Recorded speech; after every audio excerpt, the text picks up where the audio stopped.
They smile when you enter, but their eyes tell another story. They clap when you win, but their hands tremble with envy. It's not your success they hate, it's your clarity. You see through the masks they've spent years building. You notice the fake compliments, the sudden silence when you walk away, the discomfort in their laughter. They call you too cold, too distant, too aware. But the truth is, you've simply stopped pretending. The moment you began to see people for who they are, not who they claim to be, you became dangerous. Not because you're cruel, but because you're real. Stay till the end of this video, because we're going to uncover the brutal truth about fake people and how to rise above them. Don't forget to like, share, and subscribe. There comes a point in life when something inside you snaps, not in anger, not in despair, but in understanding. You wake up one morning and the world doesn't look the same. The colors are there, the people are the same, the routine's unchanged. But something in your vision has shifted. It's as if the fog that kept you blind has finally lifted. And for the first time, you see things as they truly are. You start noticing the small hesitations in people's smiles. The way they compliment you, but their eyes don't match their words. The way their laughter feels too heavy or too light, depending on what they want from you. You see the manipulation hiding beneath kindness, the envy wrapped in support, the competition disguised as friendship. And suddenly, all the stories you told yourself about who they were and what they meant begin to fall apart. It's painful. This awakening, you feel betrayed by your own heart. Because you realize it wasn't them who fooled you the most, it was you. You wanted to believe. You wanted to see the good so badly that you ignored the truth standing right in front of you. You told yourself that they cared, that they meant well, that you were just overthinking. But deep down, your soul knew. Your gut screamed, and you silenced it. Because seeing the truth means facing the loneliness that comes with it. But that's where your strength comes in, that loneliness. When you finally accept what your intuition has been whispering all along, not everyone who stands beside you is with you. Not every "I'm proud of you" is pure. Not every listener wants to see you rise. You start realizing that the energy you felt when someone entered a room wasn't imagination. It was information. Your body knew long before your mind could make sense of it, and so you begin to trust yourself again. Slowly, quietly, painfully. You stop explaining your feelings to people who never listen. You stop chasing validation from those who are secretly rooting for your downfall. You begin to listen to that small, steady voice inside that says, "This isn't right." That voice you once drowned out with excuses, that's your truth, trying to guide you home. Waking up doesn't make you cynical. It makes you conscious. You stop labeling people as good or bad, you just see them as they are. Some are lost, some are pretending, and some are broken in ways they can't admit. And in that realization, you find compassion, but not weakness. You learn that empathy doesn't mean tolerance, and forgiveness doesn't mean access. The moment you wake up is the moment your peace stops depending on anyone else. You no longer bend yourself just to fit someone's comfort. You no longer play small to make others feel safe. You begin to protect your energy like your life depends on it, because it does. Every time you ignore your intuition, you die a little inside. Every time you silence that inner knowing, you drift further from yourself. But once you see, you can't unsee. Once you feel the truth, you can't go back to pretending. That's the cost of awareness.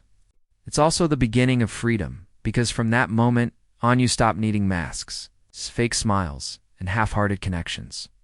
You begin to build your world on something real, something unbreakable. Yourself. You can feel it, can't you? That strange emptiness in conversations that should feel warm. That quiet tension hiding beneath polite words. The laughter that doesn't reach their eyes. Deep down, you know when someone's not being real, even if you can't prove it. You sense it in the way they overcompliment. The way their tone shifts depending on who's watching. The way their concern feels like performance, not connection. It's not in your head. You're just surrounded by people who've forgotten who they are. Fake people build identities. The way others build walls carefully, layer by layer, until nothing true remains. They wear smiles that don't belong to them, say things they don't mean, agree with ideas they secretly despise, all to protect an image. They crave approval more than peace. They'd rather be liked than be honest. And if you're someone who values truth, you'll always feel like you're walking through fog around them, trying to grab hold of something real that keeps slipping away. The sad part is, they weren't born this way. At some point, life taught them that being themselves wasn't enough. That honesty led to rejection. That vulnerability invited pain. So they built a version of themselves that could survive. Charming, agreeable, untouchable. It works for a while, but only on the surface. Because underneath all that pretending, there's a kind of quiet desperation. A constant fear of being exposed. You see? When someone's entire worth depends on how others see them, they'll do anything to keep the mask from cracking. They'll gossip about people they secretly admire. They'll flatter those they resent. They'll call themselves kind, but only when kindness is convenient. Their love isn't love, it's strategy. Their empathy isn't real, it's currency. And the moment you stop feeding their need for validation, you'll see who they truly are. But here's the part no one talks about. Spotting the mask is only half the battle. The harder part is not letting it change you. Because when you start recognizing fakeness everywhere, it's easy to become cold, distant, distrustful. It's easy to believe everyone's pretending, and in that belief you risk losing your softness, the very thing that makes you real. So what do? You stop expecting depth from shallow waters. You stop explaining yourself to people committed to misunderstanding you. You stop mistaking noise for care and politeness for loyalty. You begin to see that real connection doesn't need to be performed, it just is. When you strip away the smiles, the filters, the performances, what's left is truth. And truth doesn't always look pretty, but it feels peaceful. It feels quiet, steady, grounding. That's what real people give you: peace, not confusion. The mask they wear will always slip eventually. Time exposes what manipulation tries to hide. But when that moment comes, don't chase explanations. Don't demand honesty from someone who fears it. Just step back. Let them keep their illusion. Because the most powerful thing you can do is stay real in a world that rewards pretending. When you choose truth over image, sincerity over performance, you stop attracting masks and start attracting mirrors. People who reflect your honesty. People who see you without filters, without fear. That's how you know you've outgrown the game. You're not playing for approval anymore. You're living for peace. There comes a point when you get tired of explaining yourself to people who've already made up their minds about you. You stop defending your intentions, stop proving your worth, stop fighting to be understood. It's not that you've given up, it's that you've grown. You finally realize that your energy is too sacred to be spent in battles that lead nowhere. That's where silence begins to speak for you. You see, silence isn't weakness. It's not avoidance. It's not surrender. It's control. It's the moment you stop dancing for their validation. When you no longer react to every rumor, every passive jab, every fake apology wrapped in arrogance. Because the truth is, some people don't want peace. They want attention. They want chaos. They feed off your reaction because it reminds them they still have access to you. And when you stop reacting, you take that power back. At first it feels uncomfortable. You'll feel the pull to respond, to correct, to expose. Your ego will scream for justice. But silence isn't about ego. It's about freedom. It's about knowing that not every insult deserves an answer. Not every betrayal deserves a confrontation. The ones who truly know you don't need explanations, and the ones who don't won't believe them anyway. So why waste your breath? When you choose silence, something begins to shift inside you. The noise that used to consume your mind starts to fade. The chaos you used to chase begins to lose its hold. And in that quiet, you begin to hear something far more powerful yourself. Your thoughts become clearer. Your emotions stabilize. You start responding from strength instead of reacting from pain. Silence isn't empty. It's full of answers. It teaches you who's worth your energy and who feeds on it. It reveals who checks in when you pull away and who only noticed you when you were useful. When you stop explaining yourself, you start observing others, And that's when the truth becomes obvious. You see how loud guilt sounds when it has no one left to argue with. You see how quickly people show their true colors when your attention is gone. But make no mistake, choosing silence isn't about superiority. It's about self-respect. It's not revenge. It's release. You're not ignoring people to punish them. You're protecting your peace. You're letting your absence do what your words never could. Because sometimes the most powerful message you can send is none at all.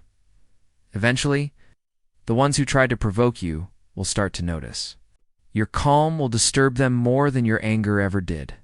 Your peace will confuse them. Your detachment will expose what they can't control. That's the power of silence.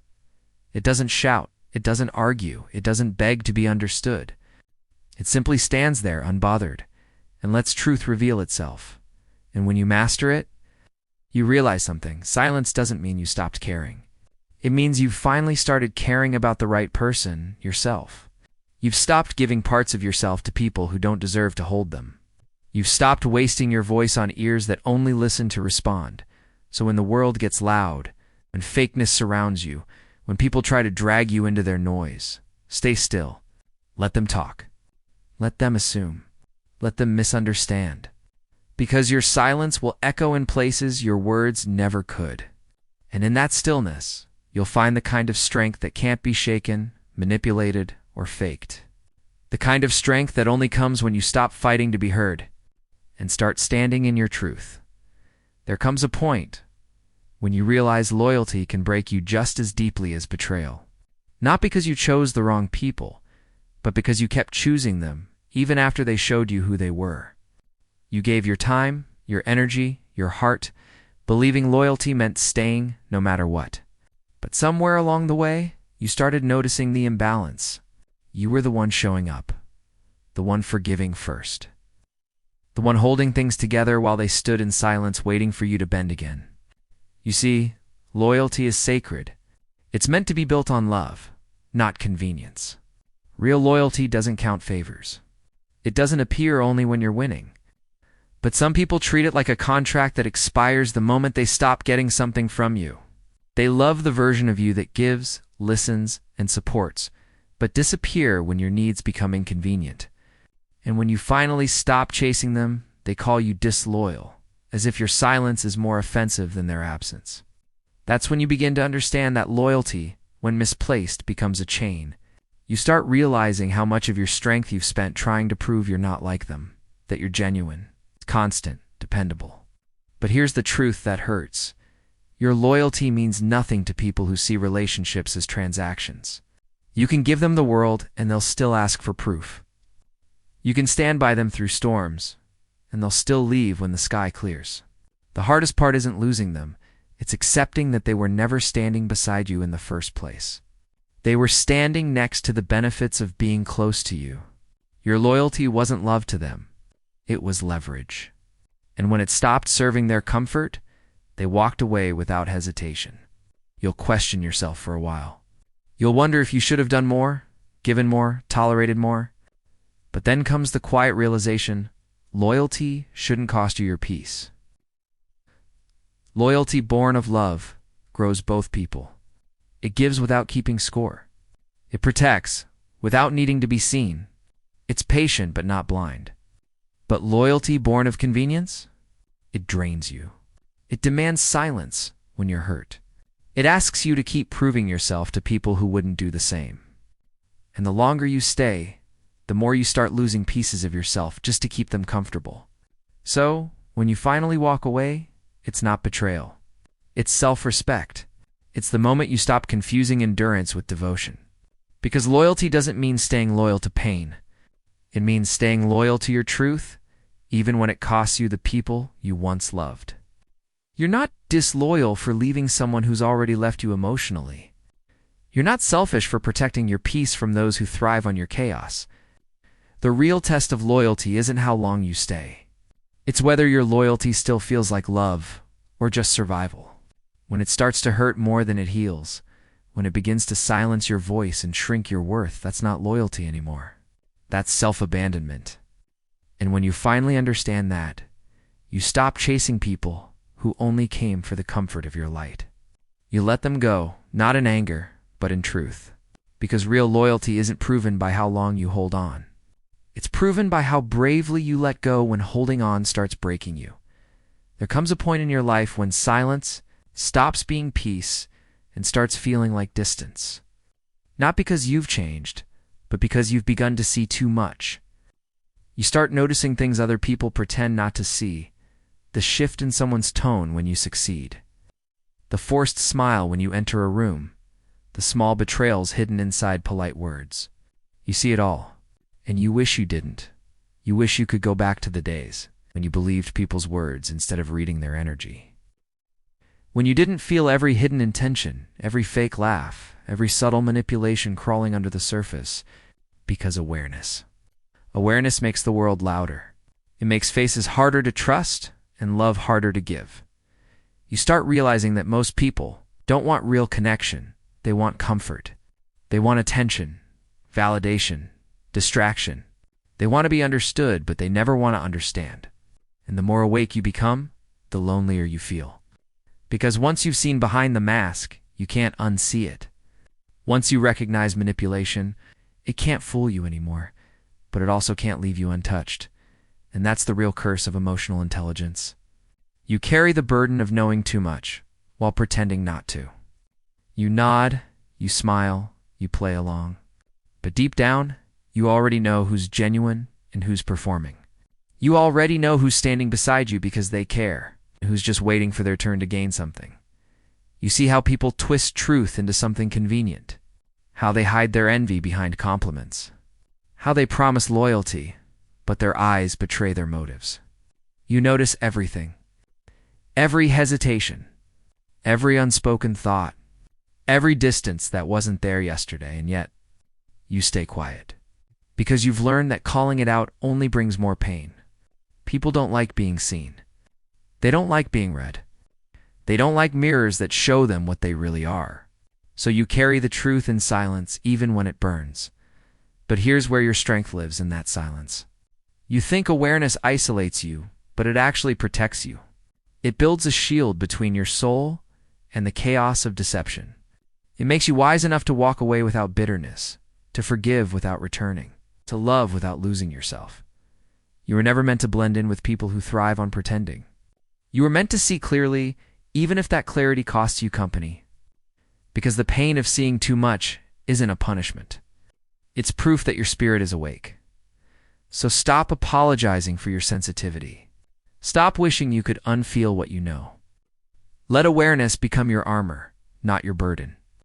Because in a world full of blind comfort, the ones who see truly see are the only ones who ever find peace. You are not alone because you see too much. You're alone because you refuse to live blind. There comes a moment when your kindness starts to feel heavy, when the same heart that once glowed with warmth now trembles from exhaustion. You start wondering if maybe the problem is that you care too much, that maybe being good has somehow made you weak. Because every time you give, someone takes a little more. Every time you trust, someone tests that trust just to see how far they can push before you break. You start closing off. Not because you've stopped caring, but because caring has started to hurt. You tell yourself you're fine, but deep down, you know you're just tired. Tired of pouring yourself into people who never pour back. Tired of explaining what should be felt. Tired of being the one who understands everyone, while no one seems to understand you. But listen, becoming cold isn't the answer. You don't heal by turning into the thing that broke you. The goal isn't to stop feeling. The goal is to stop bleeding for those who only reach for you, and they need a piece of your peace. Protecting your energy isn't selfish, it's sacred. It means you've finally learned that not everyone deserves full access to your soul. It means you've realized that love without boundaries isn't love, it's surrender. And you've surrendered enough. You have to start guarding your energy like it's your life, because in a way, it is. Your energy is your emotional home, and not everyone deserves the key. But protection doesn't mean isolation. You don't need to build walls that no one can climb. You just need windows, ones that let light in but keep storms out. Let people earn entry. Let time reveal intentions. Don't rush to open yourself to everyone who knocks. Some come with warmth, Others come with matches. You'll learn to tell the difference not by what they say, but by how you feel around them. Peace never lies. You'll start seeing that real strength isn't found in how hard you can fight, but in how calmly you can walk away. It's in saying no without guilt. It's in letting silence answer where words once begged. It's in protecting your light without dimming it for anyone, because you can still be kind and guarded. You can still love and have boundaries. You can still care deeply, just not blindly. The trick is not to harden, but to become selective. To stay warm, but wise. To give from overflow, not emptiness. So no, you don't have to stop loving. You just have to stop handing your heart to people who treat it like it's replaceable. Let your love be a choice, not a weakness. Let your warmth be a gift, not a punishment. Because when you protect your energy without losing your heart, you finally stop surviving and start living. There comes a time when the conversations that once excited you start to feel empty. When laughter that used to feel like belonging now sounds hollow. You look around and realize the room you're in no longer fits you. The noise, the chaos, the constant need to prove something, it all starts to suffocate you. You used to be one of them, desperate to be understood, desperate to be liked, desperate to stay. But something inside you shifted. You stopped chasing validation and started craving peace. You stopped wanting to be seen and started wanting to be still. And suddenly, that same room you fought to stay in feels too small for your silence, too loud for your growth. This is what growth does. It isolates before it elevates. It takes you away from what's familiar, from the people who once made you feel alive, and leaves you alone with yourself. And that silence can feel unbearable at first. Because when you start growing, you don't just lose people, you lose versions of yourself that depended on them. You'll start noticing how the same people who once called you real now call you distant. How the ones who said, "I'll always be here," slowly fade the moment you stop feeding their need for attention. They'll tell you that you've changed, and they'll say it like it's a bad thing. But what they won't understand is that your peace no longer tolerates their chaos. You're not cold, you're just done explaining what growth feels like to those who never wanted to grow with you. You've stopped attending every argument you're invited to. You've stopped trying to heal people who enjoy being broken. You've stopped apologizing for needing space to breathe. That's not distance. That's evolution. The truth is, when you begin to evolve, you start losing comfort before you gain clarity. You stand in rooms that feel too small and wonder if maybe you're the problem. But you're not. You've simply outgrown the version of you that needed to be accepted. You've outgrown the table where gossip felt like connection. You've outgrown the kind of love that needed to be earned. And yes, it will get lonely. Growth always does. But loneliness isn't punishment. It's purification. It's where the noise fades and you finally hear your own thoughts again. It's where you stop performing and start existing. Where you stop fitting in and start standing out. Not because you're better, but because you're finally aligned. So don't shrink yourself to fit rooms that make your soul claustrophobic. Don't dim your light to make others comfortable with their darkness. Some people will call your peace pride, your silence, arrogance, your distance ego. Then. You don't owe anyone the old version of yourself just because they're still attached to it. Because the truth is, you're not leaving them behind. You're just moving forward. And sometimes growth means closing a door you once begged to enter. And realizing that the quiet on the other side was always meant to be your freedom. You ever notice how some people start to act strange when you begin to heal? How the moment you find peace, they start picking at you like your calm offends them. It's because your growth forces them to face what they've been avoiding. You've become a mirror, and not everyone can handle their reflection. You didn't change overnight. You just stopped entertaining the noise. You stopped needing their approval. You stopped apologizing for being yourself. But the moment you did that, they started to hate you, not because you did anything wrong, but because you reminded them of everything they're not. See, fake people wear masks so long they forget who they are underneath. They build entire identities out of lies, pride, and performance. And when someone like you walks in, raw, real, unfiltered, it threatens the illusion they've spent years protecting. Your honesty doesn't just expose their deceit, it exposes their fear. They'll call you arrogant because you're confident. They'll call you selfish because you stopped pleasing everyone. They'll call you cold because you stopped giving them warmth they never returned. But deep down, they know the truth. Your energy reflects their emptiness. You don't hurt them. Their own reflection does, and it's not your job to fix that. You're not responsible for how people react to your light. You're not meant to dim yourself just to make someone else comfortable in their shadows. You've earned this version of you, the one that sees clearly, feels deeply, and stands firmly. That's power. And power always makes the weak uncomfortable. They'll twist your words, question your motives, try to stain your name with their projections. But remember, people throw dirt on what shines too bright for their eyes. They're not attacking you. They're defending the image they've built to survive. Your truth shakes the walls of their comfort, and rather than rebuild themselves, they'll try to destroy the mirror. You'll start realizing that some hate isn't really hate, it's pain in disguise. It's their guilt wearing anger as armor. It's their insecurity trying to keep up with your evolution. Because when you grow, you hold up a mirror to everyone around you. Some will rise with you. Others will run from what they see. But don't chase them. Don't explain yourself. Don't beg to be understood. The mirror isn't supposed to apologize for the reflection. It just shows what's real. So if your presence makes people uncomfortable, let it. If your truth triggers someone's mask, let it crack. That's not rejection, that's revelation. You're showing them what they've been too afraid to face. And maybe one day they'll thank you for it. Or maybe they won't. But either way, you'll keep shining. Because the mirror doesn't stop reflecting just because someone can't stand what it shows. There's a moment in life when everything goes quiet.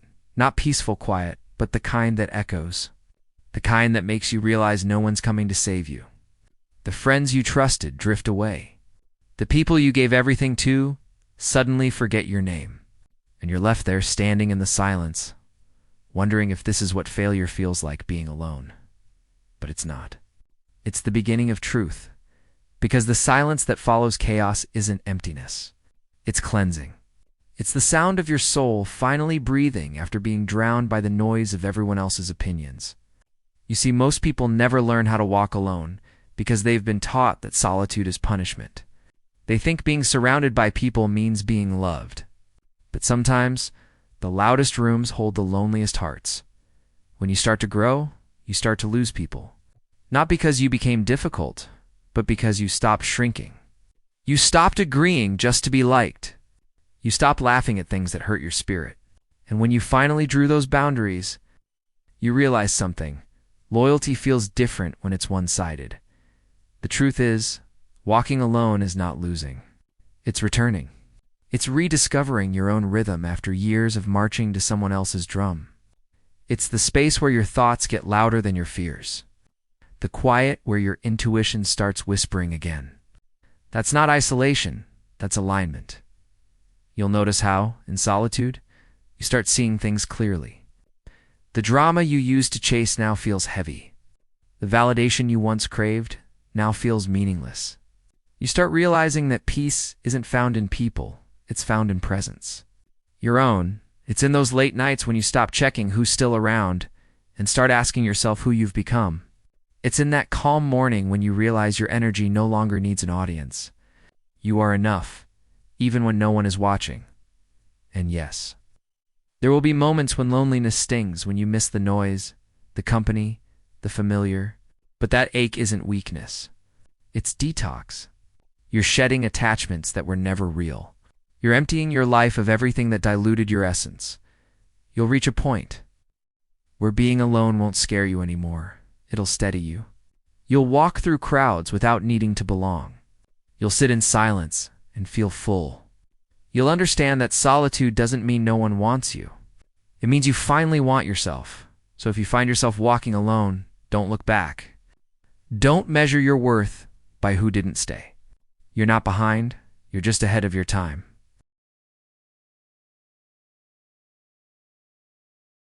Because walking alone isn't losing. It's what happens right before you win, not the world's approval, but your own peace. And once you find that, no crowd, no noise. No love built on convenience will ever compare. There comes a time when you stop fighting back, not because you've given up, but because you've outgrown the battlefield. You look at the chaos, the noise, the manipulation, and instead of reacting, you see the patterns, the insecurities, the hidden motives. And that moment, that quiet, unshakable awareness is the birth of your power. You stop needing to defend your name. You stop explaining your silence. You stop trying to prove your intentions to people who are committed to misunderstanding you. That's not weakness. That's control. Emotional control, the kind that can't be faked, can't be taught, and can't be broken once it's earned through pain. You've been through enough to know that. Peace doesn't mean everything's calm. It means nothing outside of you can pull you into the storm anymore. You've seen how fake people operate, the smiles that hide envy, compliments that carry subtle insults, the concern that's really gossip in disguise. And you've learned to stop taking it personally, because now you understand something that most never do. What they say about you isn't a reflection of your truth, it's a confession of their own. Becoming untouchable isn't about shutting down emotionally. It's about managing your emotions with precision. It's not the absence of feeling. It's the ability to feel deeply and still stay centered. When someone tries to provoke you and you remain still, that's power. When they expect a reaction and get your calm instead, that's evolution. You start realizing that real strength doesn't roar, it whispers. It's found in the moment you decide not to lower your vibration just to match someone else's chaos. It's in the moment you choose distance over drama, silence over arguments, self-respect over revenge. That's when your peace stops being fragile. That's when your mind becomes a fortress, not made of walls, but of wisdom. You've learned that not everyone deserves access to your emotions. You no longer hand out explanations to people who never valued your truth. You don't chase closure from those who broke you, because now you understand their chaos was your classroom. They taught you what peace actually means by being everything it's not, and slowly your energy changes. You no longer attract people who feed on your confusion. You attract those who mirror your calm. You no longer walk into rooms seeking to be understood. You enter knowing exactly who you are. You no longer waste time convincing people of your worth, because your silence already speaks it. The transformation is complete when you stop seeing yourself as a victim of fake people and start recognizing yourself as the mirror they couldn't face. You rise above not to prove you're better, but because you refuse to be pulled back into the games you've already mastered. Becoming untouchable isn't about having no feelings. It's about having no weakness left for manipulation to feed on. It's about walking through the same fire that once burned you and realizing it can't touch you anymore. That's not arrogance. That's evolution. Because once you truly see not just others, but yourself, you don't need to fight for peace. You become it.